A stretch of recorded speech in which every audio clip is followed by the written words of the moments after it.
Sir sir আমরা আপনার জন্য সবাই পতাকা নিয়ে এসেছি।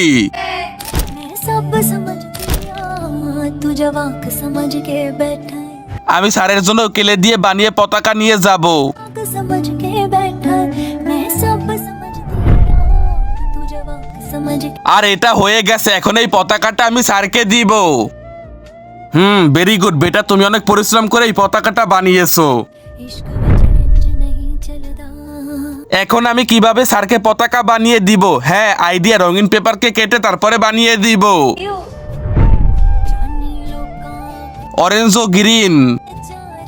वे तू मैनू जाना गल्लां तेरियां এখন তো এটা হয়ে গেছে, এখন এটা গিয়ে স্যারকে দিয়ে দিব।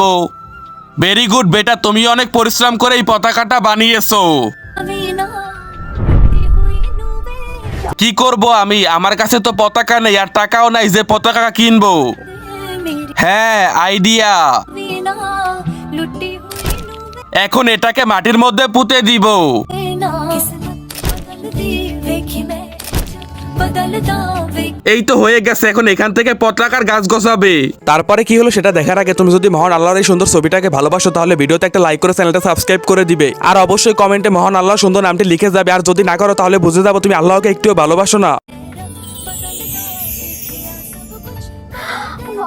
এতগুলো পতাকা, मेरा এখন স্কুলে যেতে হবে। ভেরি গুড বেটা, বন্ধুরা এখন আপনারাই বলুন এই তিনজনের মধ্যে সবচেয়ে বেশি পরিশ্রম কে করেছে?